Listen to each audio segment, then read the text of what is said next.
Hello family, it's Patrick. We're going to continue with the introduction in the Bhagavad-gita, as it is, by A.C. Bhaktivedanta Swami Prabhupada. Alright, so this is the second part, well not second part, but the second time I'm doing the introduction. We're not going to do it all in one since it's so long. And I don't want to bore you with me for too long. Alright, so here we go. I'm going to continue reading. This is just left off the very next paragraph from last video. Alright, here we go. Just what is the Bhagavad-gita? The purpose of the Bhagavad-gita is to deliver mankind from nescience of material existence. Every man is in difficulty in so many ways. As Arjuna was in difficulty in having to fight the battle of Kurukshetra, Arjuna surrendered unto Sri Krishna, and consequently this Bhagavad-gita was spoken. Not only Arjuna, but every one of us is full of anxieties because of this material existence. Is that the truth or what? Our very existence is in the atmosphere of non-existence. Actually, we are not meant to be threatened by non-existence. Our existence is eternal, but somehow or other we are put into a sat. A sat refers to that which does not exist. Is that deep or what, man? It gets deeper.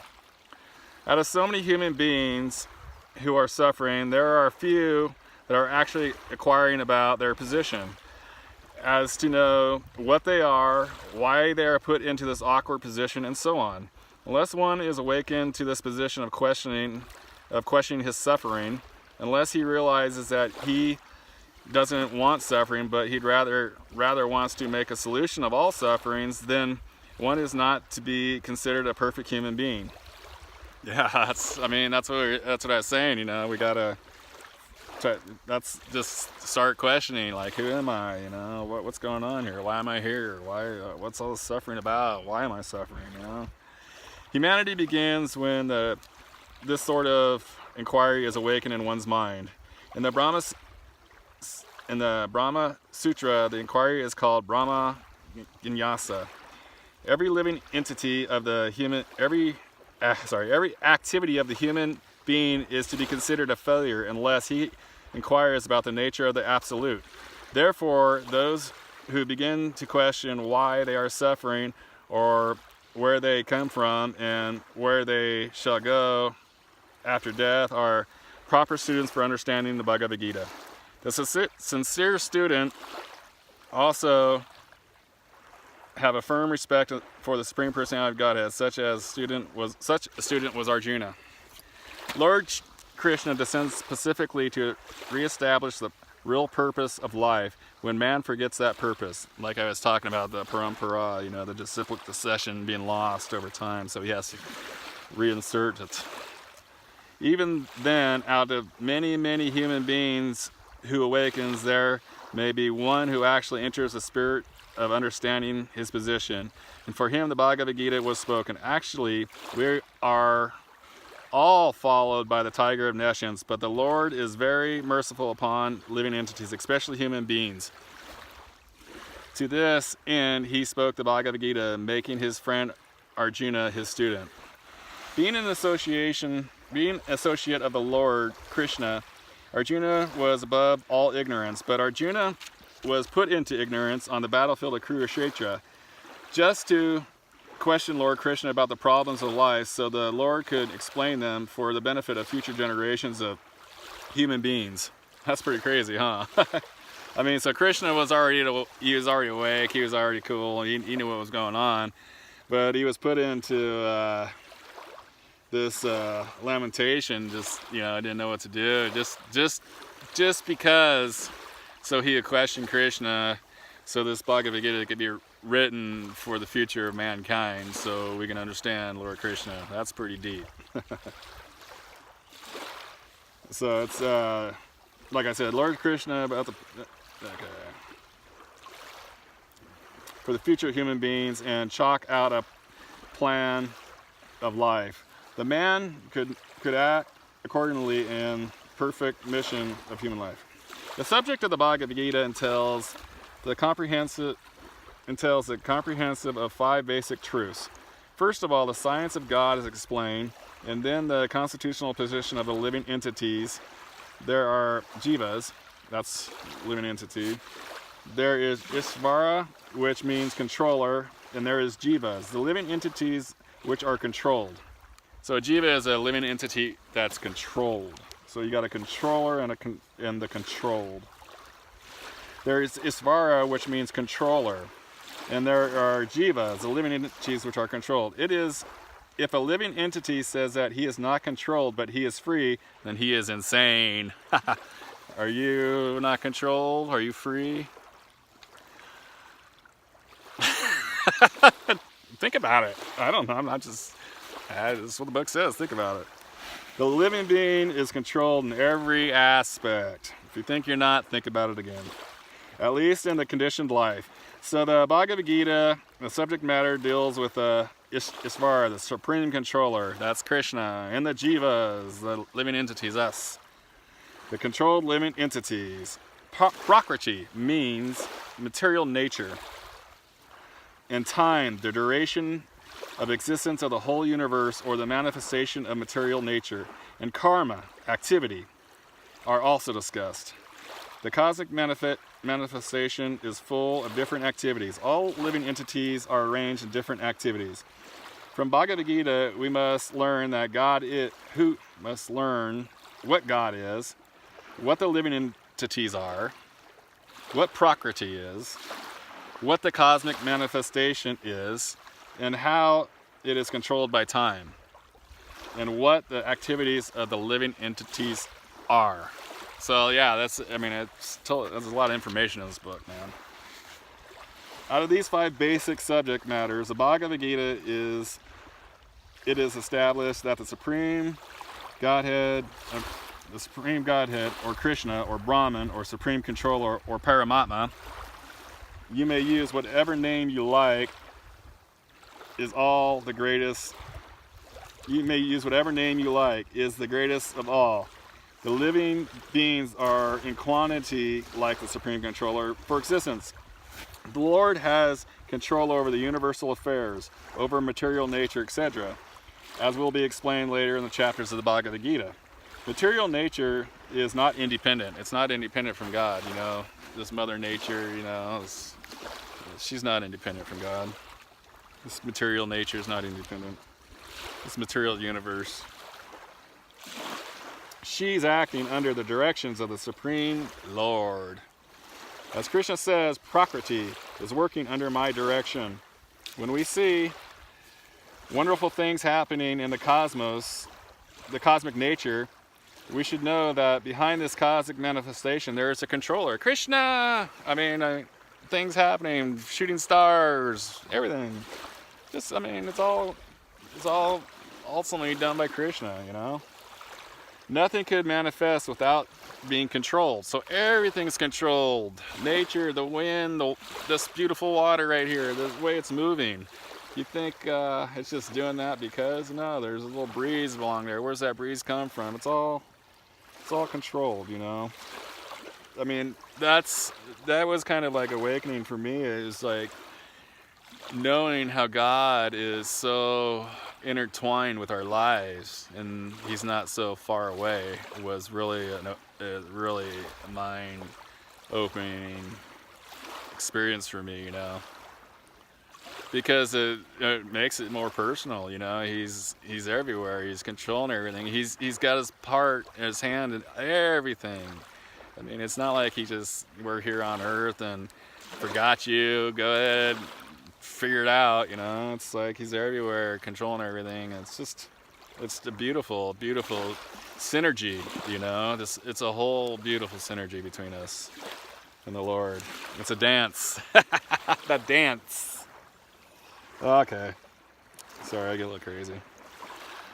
For instance, a child may think that an automobile is quite wonderful, to be able to run without a horse or another animal pulling it. But a sane man knows the nature of the automobile's engineering arrangement. He also knows that behind the machinery there is a man, a driver. Similarly,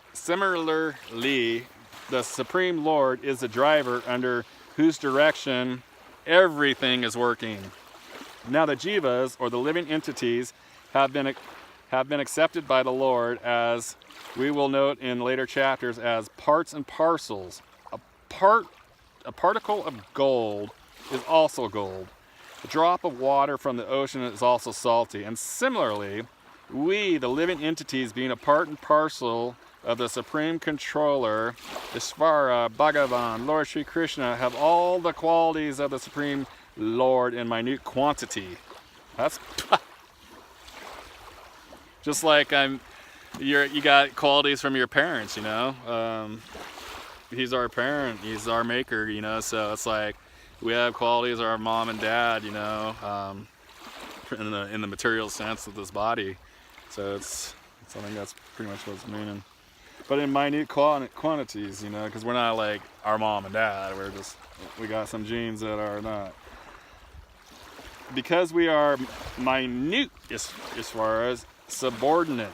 So we're subordinate. We're not controllers.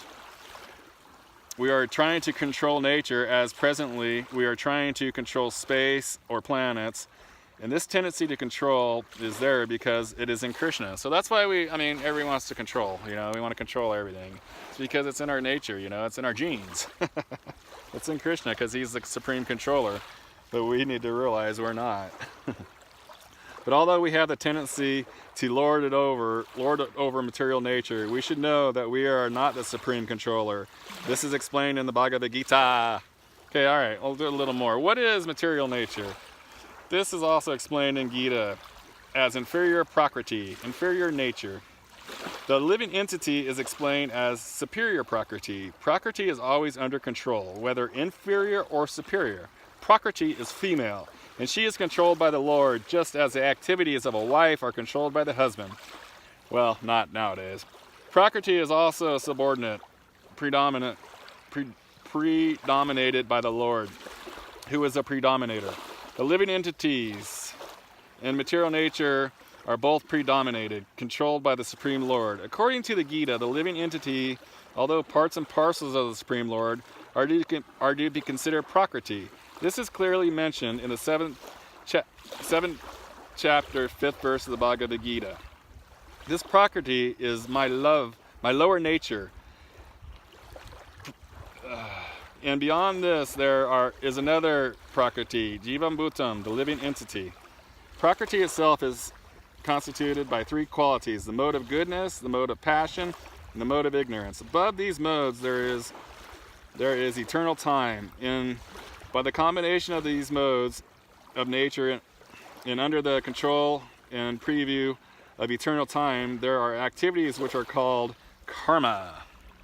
These activities are being carried out from time immemorial, and we are suffering or enjoying the fruits of our nature. For instance, suppose I'm a businessman. I have worked very hard with intelligence and have assumed a great bank balance. Then I'm an enjoyer. But then say I have lost all my money in business, and then I'm a sufferer. Similarly, in every field of life, we enjoy the results of our work. We enjoy the results of our work, or we suffer the results. This is called karma. Isvara, the Supreme Lord, Jiva, the living entities, Prakriti, nature, eternal time, and karma are all explained. Karma, he's got it as activity. If you can see that. Oh, sorry, where did it go? Activity. See, karma is activity. Are all explained in the Bhagavad-gita. Out of these five, the Lord, the living entities, material nature, and time are eternal. Did you hear that? The Lord is eternal. The living entities, that's us, we are eternal. When this body dies, we don't die, we are spirit, soul, that's how we are eternal. Material nature, this material nature goes on. And time are all eternal. Huh. The manifestation of Prakriti may be temporarily, but is not false. Some philosophers say that the manifestation of material nature is false. But according to the philosophy of the Bhagavad-gita, according to the philosophy of the Vaishnavas, this is not so. The manifestation of of the world is not accepted as false. I mean, this world is not false. You know, some people say we're in an illusion. You know, it's all an illusion. This is a matrix we're in, whatever, you know. Feels real. It is accepted as real, but temporary. Temporary. So, I mean, it comes and goes, you know, eternally. It is likened to the cloud which moves across the sky, or the coming of the rainy season which nourishes the grains. As soon as the rainy season is over, and as soon as the clouds go away, the crops will be nourished by the rain. Nourished by the rain, dry up. Similarly, the material manifestation takes place at a certain intervals, stays for a while, and then disappears. Yeah, so it comes in, it leaves, and comes back, you know. I mean, I don't know. It's just, there's different yugas. We're in Kali Yuga, and so there's times of destruction on this earth that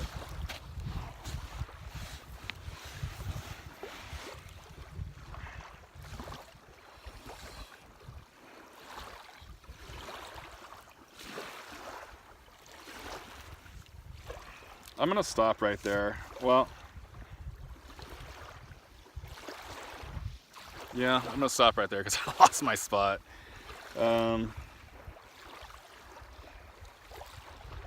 Okay, never mind, I found it, sorry.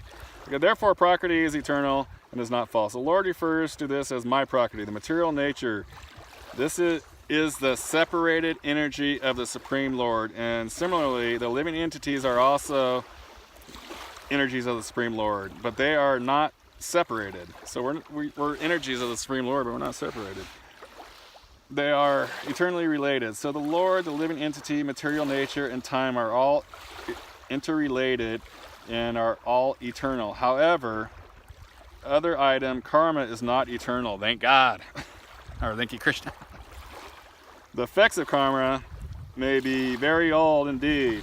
We are suffering or enjoying the results of or activities from time immemorial, but we can change the results of our karma or our activity, and this change depends on the perfection of our knowledge. We are engaged in various activities. Undoubtedly, we do not know what sort of activities we should adapt or gain relief from. The activities and reactions of all these activities, but this is also explained in the Bhagavad-gita. I'm going to do one more paragraph, and then we're going to stop there. The position of the Ishvara is that of supreme consciousness. The jivas, or the living entities, being parts and parcels of the Supreme Lord, are conscious. Both the living entity and material nature are explained as Prakriti, the energy of the Supreme Lord. But one of the two, the jiva, is conscious. The other Prakriti is not conscious. That is the difference.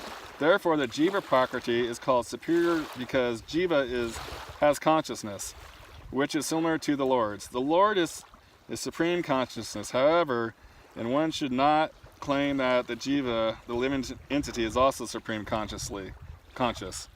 The living being cannot be supremely conscious at any stage of his perfection, and the theory that he can be so is misleading theory. Consciousness he may be, but he is not perfectly or supremely conscious. So we don't have the conscious of God, the supreme conscious of God. So we are not God. We're parts and parcels of God, and that's who we are, you know. He made us in relationship. He didn't make us his equals. I love you guys. I just want to show you the lake. It's such a beautiful day.